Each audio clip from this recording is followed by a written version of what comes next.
제5절 생물학적 처리. 이 파트는 수처리 파트에서 가장 중요한 부분 중에 하나라고 생각하시면 되고요.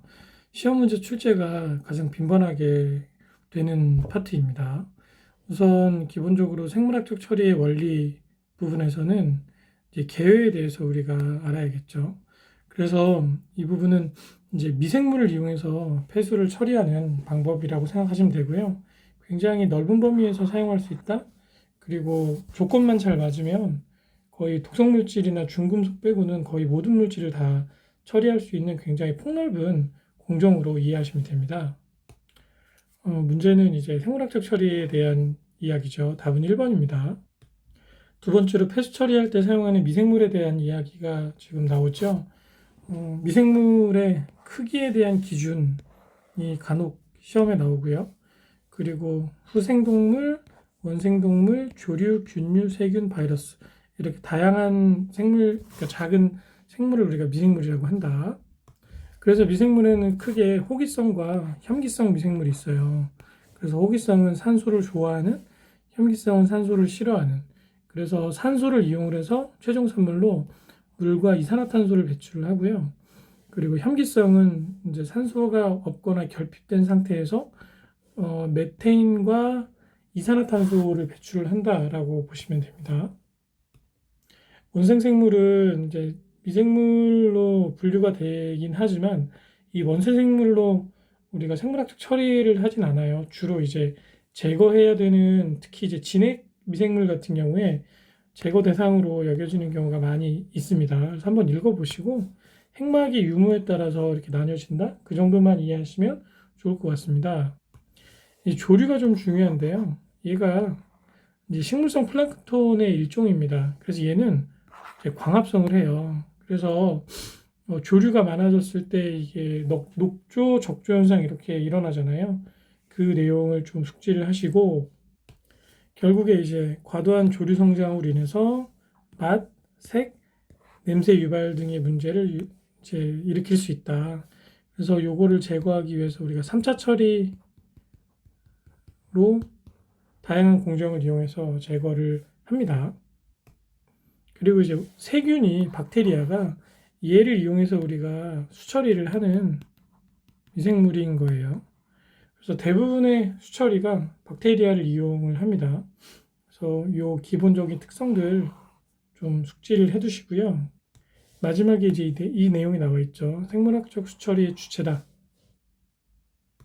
그리고 다섯 번째는 균류인데 이게 일종의 이제 곰팡이를 생각하시면 좋아요. 네, 그 포자로 번식을 하죠. 수처리에서 균류는 대부분 우리가 제거 대상 물질이라고 보시면 됩니다. 그래서 균류로 뭘 처리한다기보다 얘를 어떻게 제어를 잘 하느냐 그것이 이제 수처리의 주요 관건이 될 수 있겠죠. 특히 이제 팽화 현상을 유발을 하는데 슬러지 팽화는 침전이 안 되는 거예요. 침전성이 떨어지는. 그 침전지에 팽화가 일어나면 제거가 잘 안 되겠죠, 오염물질이. 네, 그런 내용을 중심으로 숙지를 해두시고요. 이 원생동물은 다른 미생물에 비해서 사이즈가 좀 큰 미생물이고요. 얘가 있다는 얘기는 물이 좀 처리가 잘 된다. 그거의 보조지표로 우리가 이제 이용할 수 있다 정도만 아시면 될 것 같아요. 그러면 문제를 보시겠습니다. 1번 미생물의 기준 1mm 이하입니다. 이거 암기하세요. 답은 1번입니다. 2번 수질오염의 지표에서 수중의 DO 농도가 증가하는 것은 이게 증가하려면 광합성을 해야 돼요. 그럼 광합성을 하는 물질은 조류라고 했죠. 이게 RG라고 아까 제가 말씀드렸어요. 네, 그래서 얘가 광합성을 하기 때문에 수중의 DO 농도가 증가한다. 답은 4번이고요. 3번 박테리아에 관한 설명으로 틀린 것은 가장 간단한 생물로서 용해된 유기물을 섭취한다 맞고요. 이런 모양이 있습니다. 이게 다 위에 나와요. 일반적인 화학 조성식은 요거를 그냥 좀 암기하는 것도 괜찮습니다. 어려우시면 이 문제 자체를 그냥 암기를 해두시고요. 수분이 80%입니다. 그리고 20%가 고형물질입니다. 이게 퍼센트가 틀렸죠. 답은 4번입니다.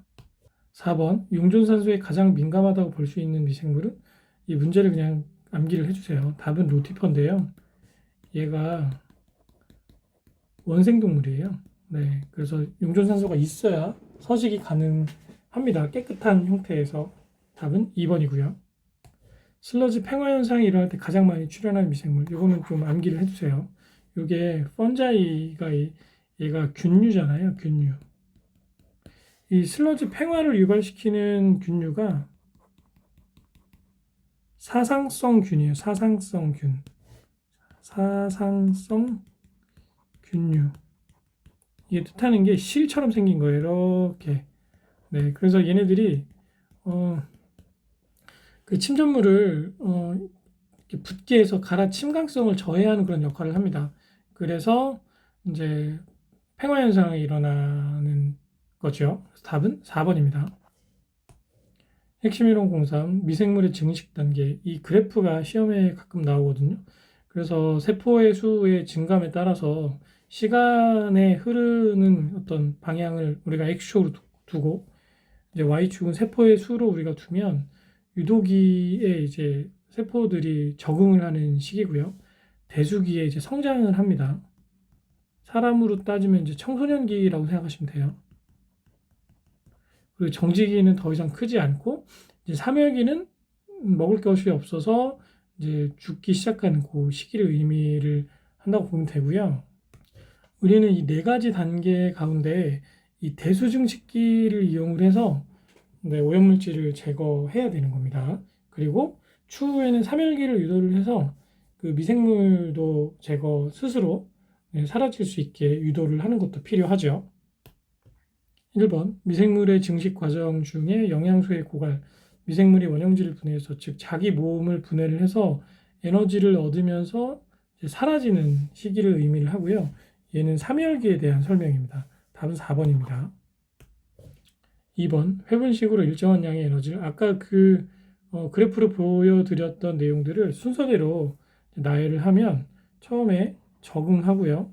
폭발적으로 성장하고 성장이 멈추고 사멸하죠. 이걸 암기하시기보다는 개념적으로 이해하시면 그냥 자연스럽게 암기가 되지 않을까 싶어요.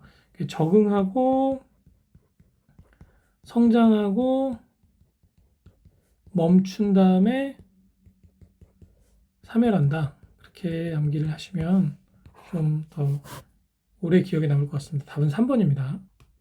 자, 다음은 생물학적 처리의 종류 가운데 이제 미생물을 어떤 방식으로 생장시키느냐에 따라서 좀 처리법을 나눠봤어요.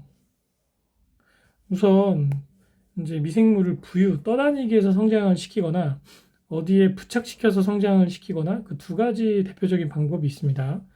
좀 이따가 다 설명을 드릴 텐데 이 표준활성 슬러지 공법이나 산화구법, 장기 포기법 이런 것들이 물에 이제 미생물을 떠다니게 해서 성장시키는 방법이고요.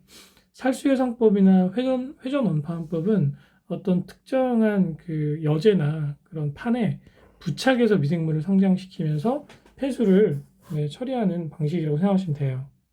그럼 문제 보시겠습니다. 생물학적 처리 방법과 그 방법의 원리가 잘못 설명된 것은 이 부분은 이제 뒤에 내용을 좀 하고 문제를 푸시면 좀 더 좋은데 그냥 앞에 미리 맛보기로 한번 설명드리자면 회전원판법은 원판이 돌아가는 거예요.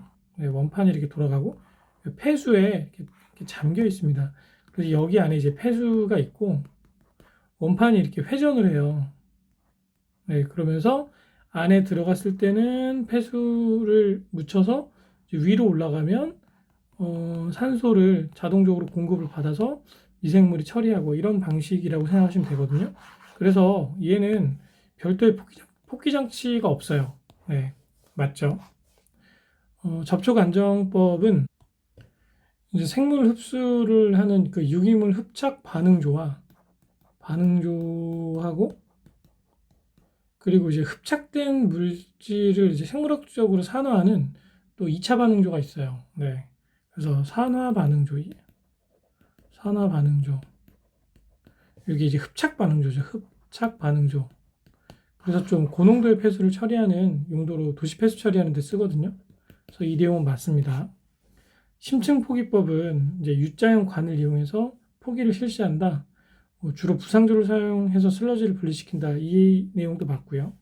자, 산화지법은 폰드 연못처럼 생긴 곳에 폐수를 가둬놓고 조류를 번식시켜서 산소를 공급해서 그 산소로 이제 호기성 세균이 호흡을 하면서 이제 오염물질을 처리하는 원리인데요. 균류가 산소 공급원은 아닙니다. 그래서 4번이 틀려요. 답은 4번입니다. 핵심 이론 공이 산소의 이용 유무에 따른 구분. 호기성 처리는 호기성 처리인데 유기물을 산화시키느냐 아니면 그 유기물을 이용해서 어떤 세포물질을 만드느냐 그 방법에 따라 유기물의 산화에 관한 내용과 그 다음에 세포물질의 합성에 관한 내용으로 우리가 구분해서 좀 이야기할 수 있겠죠. 이건 문제를 보시면서 어떤 식으로 출제되는지 한번 내용을 확인해 보도록 하겠습니다. 1번 물속의 탄소 유기물이 호기성 분해를 해서 발생하는 것은 이제 탄소 유기물이라고 하면 탄소가 포함되어 있는 어떤 물질이겠죠. 그리고 걔네들이 호기성 분해하면 얘가 이산화탄소는 반드시 나옵니다. 걔를 이제 탄산가스라고 한다고 했죠. 만약에 혐기성 분해를 하면 메탄가스가 나올 수도 있겠죠. 그래서 호기성이냐 혐기성이냐에 따라서 이 두 가지밖에 없어요. 답은 2번입니다. 2번 호기성 미생물에 의한 유기물 분해. 유기물 분해죠. 어떤 세포의 합성이 아닙니다. 그러면 CO2와 H2가 생성이 된다고 했습니다. 답은 2번이고요. 3번 유기물질을 호기성으로 완전 분해 시 위와 같은 문제입니다. 그래서 이렇게 화학식으로 나올 수도 있고 설명으로 나올 수도 있다. 답은 3번입니다. 핵심 이론 03 활성 슬러지법의 원리. 이거는 그림을 보면서 설명을 드리는 게 빠를 것 같아요. 자, 이게 표준 활성 슬러지 공법인데요. 이제 폐수가 유입이 됩니다. 그리고 나면 1차 침전지가 처리를 합니다. 물론 여기서 이제 전처리를 해요. 전처리를 뭐 스크리닝이나 침사지 같은 걸로 전처리를 하고 그 다음에 이제 어느 정도 입자가 큰 게 걸러진 이 기계장치에 좀 파손을 유발할 수 있는 그런 그 것들을 제거하고 나서 1차 침전지에서 입자가 큰 입자를 여기서 하고요. 그 다음에 포기 탱크로 가서 여기가 이제 포기 탱크 또는 폭기조 뭐 다 같은 얘기죠. 여기가 이제 생물학적 처리를 하는 공간입니다. 생물 처리. 그리고 어느 정도 깨끗이 되면 2차 침전지로 가죠. 네. 그래서 여기에서는 이제 작은 입자. 그리고 처리되고 난 물은 이제 강으로 방류하거나 재사용하거나 또는 이제 질소와 인이 있는 경우에 고도 처리, 3차 처리로 진행을 하기도 합니다. 여기서 이제 슬러지가 하부로 깔리면 슬러지 펌프를 이용해서 일정 양은 이렇게 반송을 시키고요. 그래서 포기 탱크로 두는 거예요. 그리고 일정 양은 이제 농축 탱크로 집어넣어서 탈수시키고 그 다음에 이제 그 탈수한 물은 보내고 이제 액기스, 농축 슬러지는 이것을 다시 처리하는 쪽으로 보내서 다 처리한 후에 이제 소각시키고 그 다음에 매립하고 뭐 이런 순으로 간다라고 보시면 돼요. 이게 가장 대표적인 활성 슬러지 공법의 처리 계통도입니다. 그럼 문제를 보실게요. 일반 도시 폐수에서 이용되고 있는 활성 슬러지법의 시설, 물이 들어오고 그리고 이제 침사지 같은 전처리 장치가 있다고 했죠. 중요한 건 여기에요. 1차 침전, 폭기, 최종 침전. 그리고 간혹 가다가 도시 폐수 처리할 때 염소 접촉조를 넣기도 합니다. 안 넣는 경우도 있고요. 그래서 그 이후에 유출수. 중요한 부분은 여기죠. 네. 그리고 여기는 이제 전처리입니다. 여기가 스크린이 들어올 수도 있고 침사지가 들어올 수도 있다. 그래서 답은 1번입니다. 핵심 1호 공사 활성 슬러지법의 설계 및 운전 인자. 이제 운전이 잘 되고 있는지를 이 인자를 통해서 우리가 확인할 수 있습니다. 첫 번째 나오는 것이 이제 FMB인데 FMB는 푸드와 미생물 간의 비율이라고 생각하시면 돼요. 그래서 이제 분자가 이제 보통 BOD라고 하고 분모는 MLSS라고 이해하시면 좋아요. 여기가 이제 유기물이면 이제 폐수에서 오염 물질이겠죠. 그리고 여기는 이제 미생물. 그래서 이 비율이 여기서부터 중요합니다.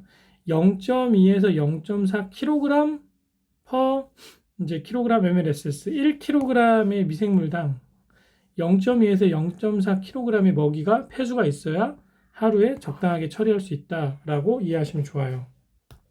이 FMB는 좀 이따 문제 풀 때 같이 한번 하도록 하겠습니다. 그래서 이 B를 우리가 유량이나 농도나 폭기조의 용적을 통해서 계산하실 수 있고 관련 문제가 시험에 자주 나옵니다. 두 번째로 이제 BOD 용적 부하인데요. 큐빅미터당 하루에 유입되는 BOD의 킬로그램 수를 나타낸 것, 얘는 부피와 농도와 유량을 알면 용적 부하를 구할 수 있습니다. 이것도 좀 이따 계산 문제로 해볼게요. 세 번째로 활성 슬러지 농도인데요. 여기서 지금 mLSS라고 나왔죠. 이게 이제 미생물이에요, 미생물. 그래서 FMB 구할 때 이 농도 값이 들어갑니다. 4번은 수리학적 체류 시간이라고 했는데요. 수리학적 체류 시간은 폐수가 머무르는 시간이라고 보시면 돼요. 요거와 또 비슷한 개념이 이제 좀 이따가 고형물 체류 시간이 나옵니다. 그래서 각각의 적절한 그 값이 있어요. 그 수리학적 체류 시간을 구하는 그 공식은 이제 유량으로 볼륨을 부피를 나눈 다음에 이제 1시간 단위로 계산을 해야 되니까 24를 그러니까 데일리로 계산을 해야 되니까 이렇게 곱하면 구할 수 있죠. 그리고 아까 설명드렸던 이제 고형물 체류 시간인데 얘는 고형물, 오염 물질이 처리장 전체 시스템 내에서 얼마나 체류하느냐 이것도 이따가 계산하는 식으로 한번 해보도록 하겠습니다. 여섯 번째가 이제 슬러지 용적 지수인데요. 이게 시험 문제 좀 많이 나와요. 네. 그래서 얘를 이제 SVI라고 합니다. 이게 슬러지 볼륨 인덱스예요. 그래서 슬러지를 이제 오랫동안 그러니까 30분 정도간 혼합액 1리터를 침강을 시킨 후에 1g이 부피가 몇이냐, 네, 그것을 표시하는 네, 것이고요. 그 1g의 부피가 50에서 150이면 침전이 잘 된다. 이제 200ml 이상이면 팽화가 발생한다. 이렇게 기준으로 나눠서 팽화 현상을 구분해서 정의할 수 있고요. 계산하는 식도 있어요. 요거 이제 알아두시고 이것도 문제를 풀면서 설명을 드릴게요. 그리고 SVI를 이용해서 이제 슬러지 밀도 지수도 계산을 할 수 있습니다. 그래서 SVI를 이제 100으로 기준으로 나눈 값이 이제 슬러지 밀도 지수입니다. 그래서 SVI와 SDI 다 시험에 자주 출제가 되니까 네, 꼭 암기해 두시기 바랍니다. 용존산소는 적정 농도가 2에서 3 ppm 정도이고요. 슬러지 반송은 적절하게 반송을 해야 이제 FMB하고 SRT의 적정 범위를 유지할 수 있습니다. 그래서 FMB가 적절한 값에 이르지 못하거나 좀 오류가 날 때에는 슬러지 반송량을 늘려서 이제 이 푸드 값을 좀 높여줄 수 있는 거예요. 그래서 슬러지 반송은 활성 슬러지 공법 이용할 때 반드시 필요하다. 그리고 팽화 현상은 아까 설명드렸죠. 이게 벌킹이라고 합니다. 벌킹이 영어예요. 벌킹이 영어고 팽화는 네, 팽창하는 현상 뭐 이렇게 이해하시면 좋습니다. 그래서 팽화에 대한 개념도 꼭 암기해 두시기 바랍니다. 그럼 문제 보실게요. 자, 그럼 문제를 보시겠습니다. 1번 표준활성 슬러지법으로 폐수를 처리할 경우 FMB 아까 0.2에서 0.4kg BOD per kg mLSS라고 말씀드렸죠. 그쵸? 그래서 답은 2번입니다. 자, 2번 보시겠습니다. BOD가 200mg per 리터이고, 네, BOD가 나왔죠. 폐수량이 이렇게 나왔습니다. 왠지 얘랑 두 개를 곱해야 될 것 같죠? 네. 폐수를 활성 슬러지법으로 처리하고자 한다. FMB가 이렇게 나오고, 그리고 mLSS가 이렇게 나오면, 폭기조, V값, 용적은 얼마인가? 자, 얘를 계산을 하려면, 네, FM 비율이 V 곱하기 mLSS 분의 C 곱하기 Q. C는 농도고요. Q는 유량입니다. V는 부피, MLSS는 값이 있죠. FMB도 값이 있어요. 그러면 이 V랑 FMB를 바꾸면 V는 FMB 곱하기 MLSS 분의 C 곱하기 Q가 되겠죠. 근데 C 값이, BOD 값이 200mg/L인데 얘는 그냥 단위를 스케일 업을 할 수 있다고 말씀드렸죠.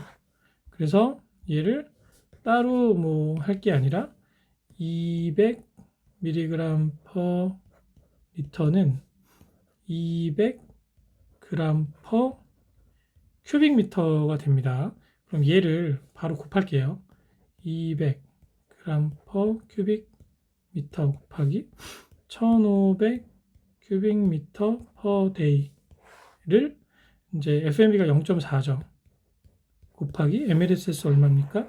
얘도 mg/L인데 이것도 똑같이 g/m 세제곱으로 환산할 수 있어요. 그래서 1500g/m 세제곱이 됩니다. 그럼 얘를 다 계산을 하면 V 값이 나옵니다. 계산기로 한번 해보겠습니다. 자, 괄호 열고 200 곱하기 1500 괄호 닫고 나누기, 자, 괄호 열고 0.4 곱하기 1500 괄호 닫고 하면 500이 나오죠. 그래서 답이 500m 세제곱이 되는 겁니다. 1번입니다. 3번입니다. BOD 값 나와 있고요. 이 C죠. Q 나와 있고요. 그리고 MLSS 값 나와 있습니다. 체류 시간을 8시간으로 한대요. 같은 문제인데 체류 시간의 단위가 이제 시간으로 나와 있으니까 이것만 고려해서 FMB 똑같이 구하시면 돼요. 그래서 FMB는 V 곱하기 이제 MLSS 분의 C 곱하기 Q지요. 여기서 이제 C 값이 400이니까 똑같이 g/큐빅미터로 바꿀게요. 400g/큐빅미터 곱하기 유량이 이제 3000큐빅미터/day이고 문제는 이제 V인데 V 값을 우리가 여기서 이제 문제에서 주어지지가 않아요. 그럼 문제에서 V 값을 우리가 찾아야 됩니다. 그래서 체류 시간이 지금 8시간이라고 나와 있으니까 이걸 이용해서 V를 찾으면 보통 T가 Q분의 V거든요. 왜냐하면 Q가 큐빅미터 퍼 시간이고 이 V가 큐빅미터면 이게 분자로 올라와서 시간 단위로 바뀌어요. 그래서 이걸 이용을 해서 계산을 한번 해보면 아까 Q가 얼마였죠? 3000이었습니다. 미터 세제곱 퍼 데이고 V를 모르는데 체류 시간이 8시간이라고 했어요. 그러면 이걸 8시간의 인자로 환산을 해서 우리가 계산을 하면 됩니다. 무슨 얘기냐면 V만 남기고 넘길게요. 그럼 V는 자 8시간 곱하기 얘가 넘어가면 그냥 분자로 들어가죠. 3000 큐빅미터 퍼 데이인데 원 데이는 24시간이죠. 네, 그럼 이렇게 되고 얘랑 3으로 약분되잖아요. 그럼 요건 또 3으로 3000을 나누면 V는 1000이 됩니다. 네, 이렇게 해서 좀 간단하게 계산하실 수 있습니다. 그럼 이 값을 위에 있는 식에 그대로 한번 넣어 보겠습니다. 그럼 우선 MLSS가 3000이었죠. 3000 g/m 세제곱으로 똑같이 스케일업을 하고 그 다음에 이제 V 값이 1000이잖아요. 1000 m 세제곱 하면 요거 계산하시면 되거든요. 자, 요거 계산하면 0.4라는 값이 나올 겁니다. 계산기로 한번 해보세요. 답은 2번입니다. 4번입니다. 이게 SVI 값 구하라고 지금 나와 있죠. SVI 값을 구하라고 나와 있는데 친절하게 30분간 침전시킨 부피가 이제 200ml였다. 그리고 MLSS의 농도는 2000mg/L다. 이렇게 수치가 다 나오죠. 그럼 이제 SVI 값 구하는 공식이 30분간 침전 후에 이제 슬러지 부피에다가 MLSS 농도를 분모로 놓고 분자는 이제 1000으로 놔요. 네. 그러면 계산할 수 있거든요. 그대로 넣어보면 슬러지 부피가 지금 200ml per 리터가 되고요. 그리고 MLSS 농도가 2000이죠. 2000mg per 리터 분의 1000이죠. 네. 요거 1000 하면 2분의 1 0.5잖아요. 그럼 200을 0.5로 나누면 100이죠. 네. 그래서 SVI가 100이 됩니다. 답은 3번입니다. 4번. 슬러지 팽화의 지표로서 가장 관계가 깊은 것은 SVI 값이라고 말씀드렸죠. 요 값이 이제 슬러지 팽화 기준에서 50에서 150 사이는 오케이. 200 넘어가면 팽화 이렇게 말씀드렸습니다. 답은 2번입니다. 6번 폭기중에서 용존산소가 5ppm이래요. 얘는 과다폭입니다. 기준은 2ppm 정도가 돼야 됩니다. 이게 너무 높으면 나중에 이제 핀플럭이라고 해서 플럭을 산소가 깨부수는 그런 현상이 발생할 수 있어요. 침강성을 저해하는 요소로 작용을 하게 됩니다. 답은 3번입니다. 7번 다음과 같은 재래식 활성 슬러지조에서의 그 조 내에서 용존산소 농도 이거는 이렇게 보시면 자, 유입됐다는 건 이제 폐수가 들어오는 거잖아요. 폐수가 들어오면 폐수의 농도가 여기가 제일 많고, 그러니까 오염물질이 시간이 지나면서 분해가 되니까 점점 오염물질의 양이 줄어들 겁니다. 그렇죠? 그럼 오염물질의 양이 줄어들면 그만큼 분해하기 위한 산소의 양은 좀 얘가 가장 적게 소모가 될 거예요. 그럼 여기에서 산소가 가장 적게 사용이 되니까 동일하게 그러니까 공기를 균일하게 주입하는 기준 하에서는 끝으로 가면 갈수록 용존산소의 농도가 높아지겠죠. 그래서 그것을 이해하시면 답은 3번입니다. 8번 활성 슬러지 공법에서 2차 침전지 슬러지를 폭기주로 슬러지 반송하는 이유 FMB 맞추기 위해서라고 했어요. 그래서 미생물 농도나 F의 농도를 적절하게 유지하기 위한 방법이다. 답은 2번입니다. 핵심이론 05 슬러지 팽화 얘는 이제 사상성 미생물에 의한 그러니까 사상성 미생물의 과도 번식으로 인해서 침강이 안 되는 것, 침강성이 저해되는 현상이고요. 이 팽화의 원인이 결국에 이제 일반 미생물이 살기는 좀 부적절하고 사상성 균류가 살기는 좋은 조건으로 생각하시면 되고요. 얘는 문제를 그냥 암기를 하시는 것도 괜찮습니다. 그럼 문제를 볼게요. 1번 다음 중 활성 슬러지 공법 중 설명 쭉 보시면 결국에 침전성이 불량한 슬러지가 침전이 못 되고 유출되는 현상 얘를 이제 벌킹이라고 한다고 했죠. 요게 영어입니다. 요게 영어고요. 한국말로 하면 이제 팽화. 네, 답은 1번입니다. 2번 팽화에 대한 설명으로 틀린 것은 폭기존의 사상기온에 의해서 맞고요. 과도한 교반에 의한 플럭 파괴는 뭐 상관이 없어요. 팽화는 미생물에 의해서 기인을 하기 때문에 답은 2번입니다. 3번 활성 슬러지 공법 운전할 때 발생하는 문제점 슬러지 벌킹 팽화라고 했죠. 맞고요. 슬러지 라이징 이 부상인데 네, 기체 성분이 특정 조건에 의해서 발생을 하면 그 질소가스나 또는 산소가스가 슬러지를 부상시킬 수도 있어요. 이것도 문제점 중에 하나입니다. 맞고요. 핀플럭은 이제 용존산소가 너무 과다폭기 이 플럭을 깨는 거예요. 얘가 깨면 침강성이 저해되겠죠. 맞고요. 폰딩은 여기서 발생하는 것이 아니라 살수여상법에서 나옵니다. 이게 연못화라고 생각하시면 되고요. 이게 폰드가 연못이잖아요. 네. 그래서 이건 나중에 살수여상법 할 때 한번 설명드릴 텐데 네, 이게 그 살수여상법에서 이제 폐수가 쭉쭉 빠져야 되는데 빠지지 않고 연못처럼 막혀 있는 현상을 우리가 말하지요. 그래서 답은 4번입니다. 4번입니다. 하수처리장 활성 슬러지 공법으로 처리할 때 자, 유량이 주어지고 BOD가 나오면 왠지 얘네 둘이 곱해야 될 것 같고요. 이제 블로어를 연속으로 24시간 가동시켜서 이제 150 큐빅미터 퍼 미닛 1분에 150 큐빅미터씩 공기를 공급한다고 합니다. 이 블로어가 공기를 공급시켜주는 장치예요.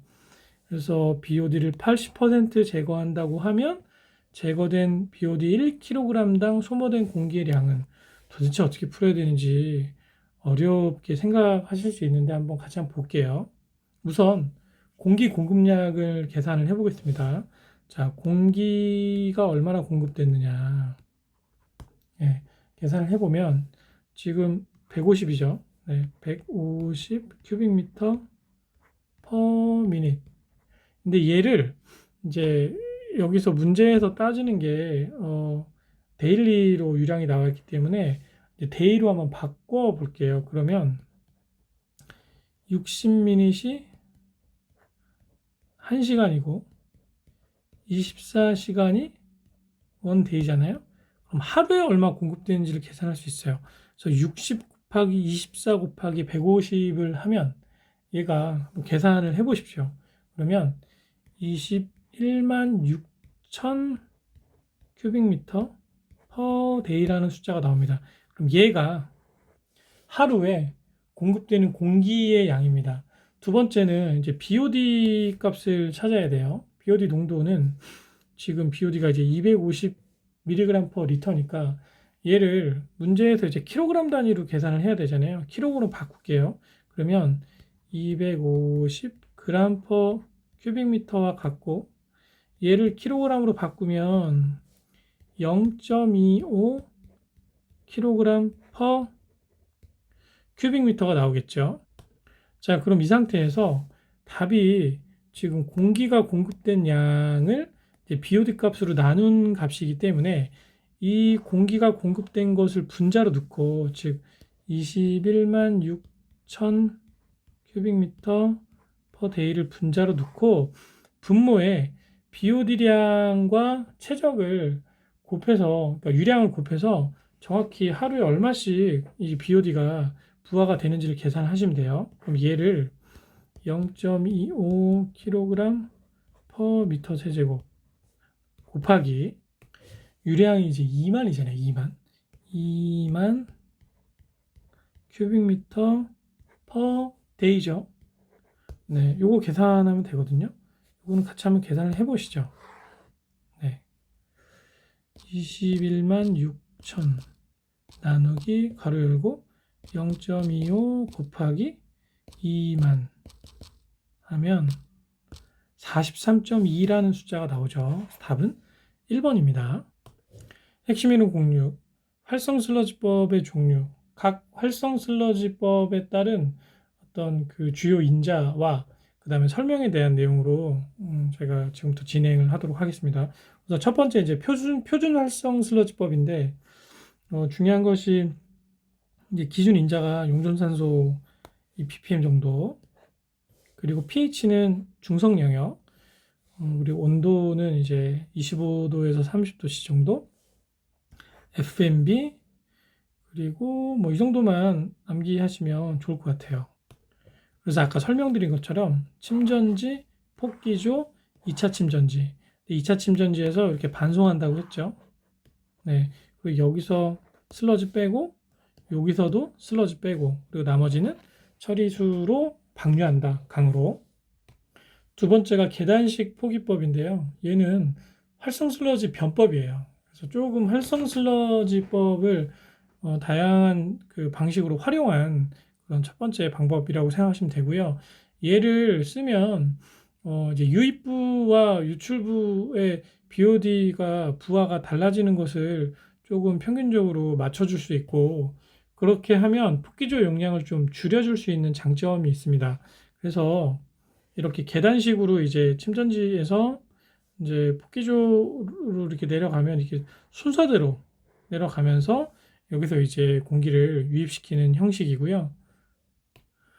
세 번째로 이제 장기 포기법이 나오는데 얘는 이제 그 고용물 체류 시간을 굉장히 늘리는 거예요. SRT를.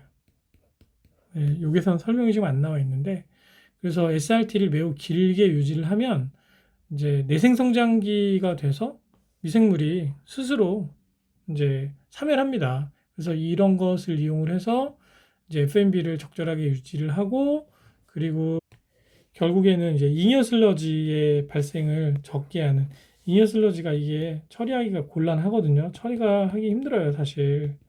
처리가 어렵기 때문에 이것의 발생을 좀 줄이고자 하는, 그러니까 잉여 슬러지마저도 이제 고용물 체류 시간을 길게 해서 스스로 사멸하고 사라질 수 있게 유도를 하는 방식이라고 보면 됩니다. 얘는 1차 침전지가 없어요. 네. 다음은 산화구법입니다. 산화구법은 1차 침전지가 없고요. 1차 침전지가 없습니다. 그리고 이제 원형으로 된 어떤 그 타원형의 무한 수로에서 이제 물이 빙글빙글 돕니다. 그리고 중간중간에 이제 폭기 장치가 있습니다. 여기서 이제 폭기를 시켜주고요.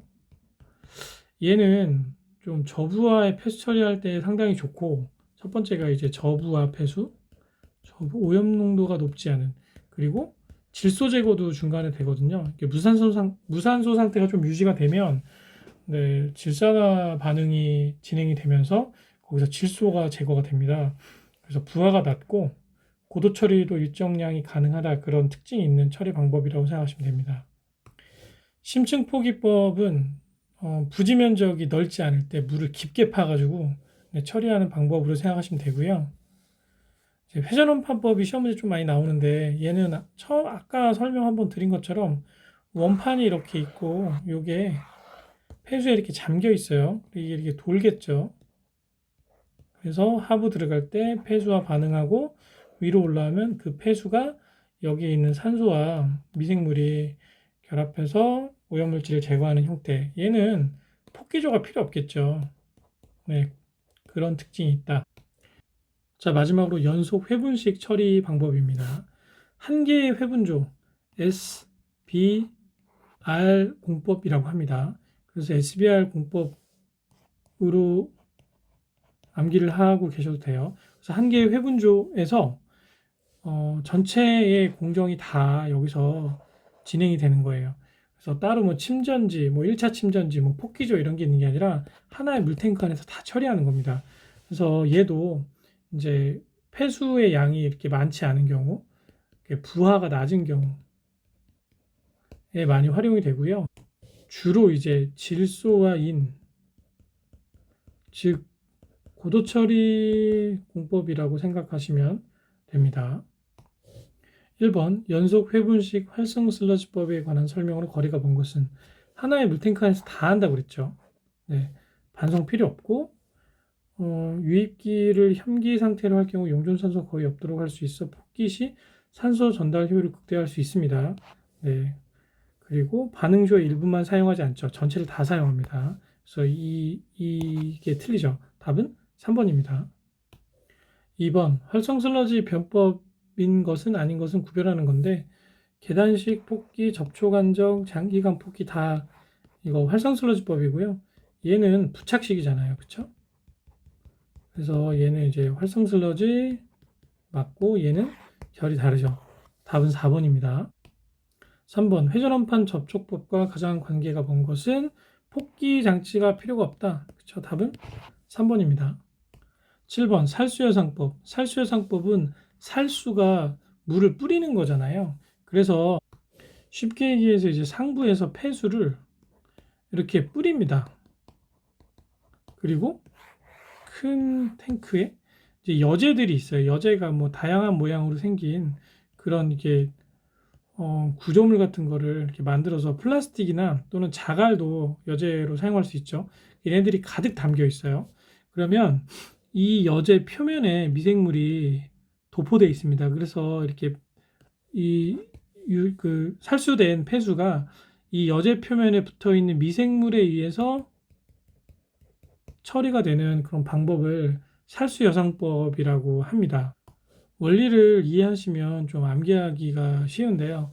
당연히 살수여상법은 물을 가둬놓고 하는 것이 아니기 때문에 뭐 팽화현상의 발생과 전혀 거리가 멀고요.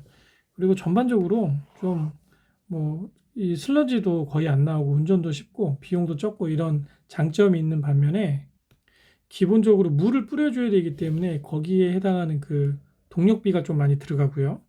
그리고 효율 자체가 이제 부유 성장식 활성 슬러지법에 비해서 좀 낮은 그런 단점이 있다고 합니다.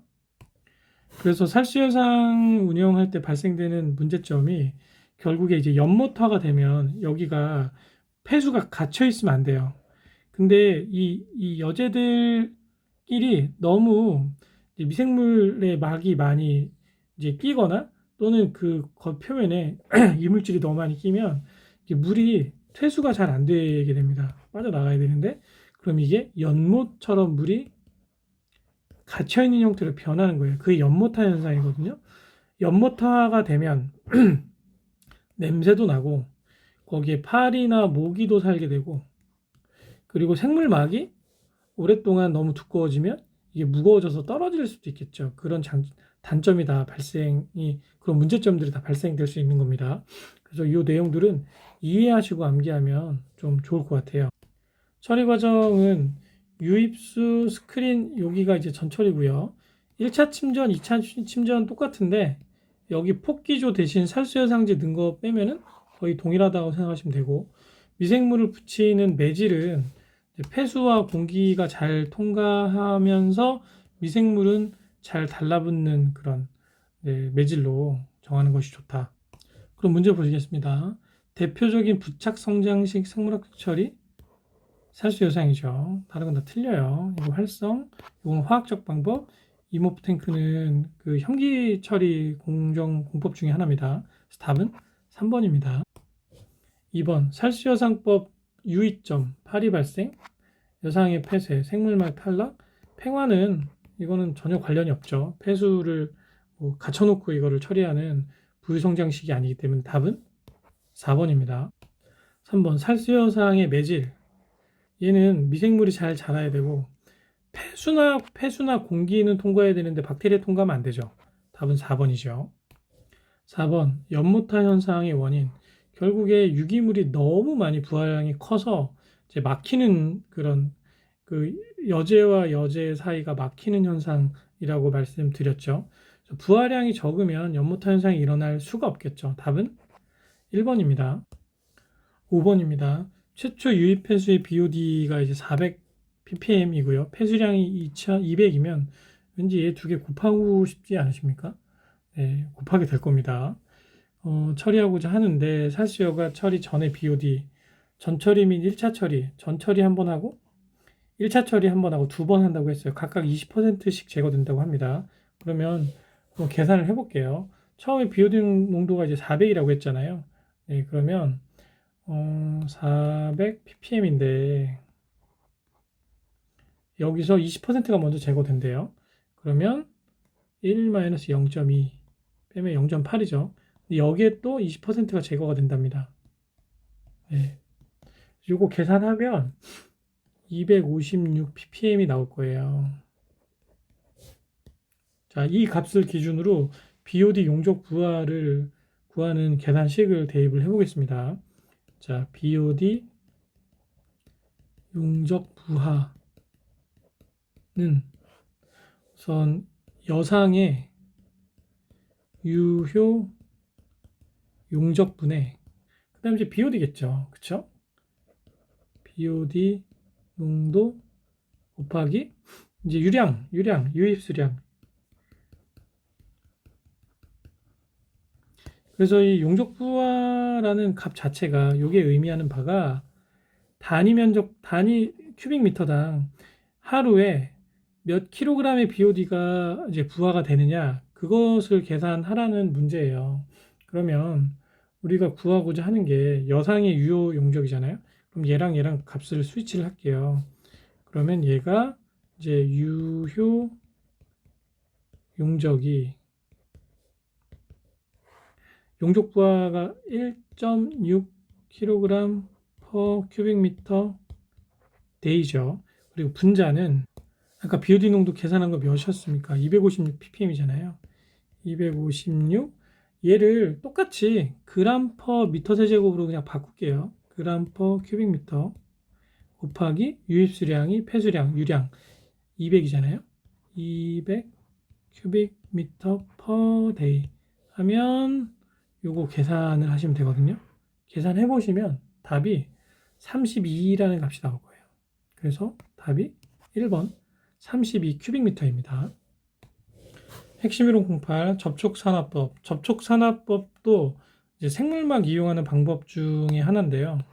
앞에서 얘기한 살수요상법은 폐수가 상부에서 하부로 내려가면서 이 여제를 이제 상부에서 하부로 이제 폐수가 통과하면서 미생물에 의해서 제거된다고 보면, 접촉산화법은 이동하는 폐수가 상부에서 하부가 아니라 네, 좌에서 우로 흐르면서 제거가 된다. 그래서 어느 정도 여제, 그러니까 대표적인 접촉산화법의 여제가 자갈이거든요.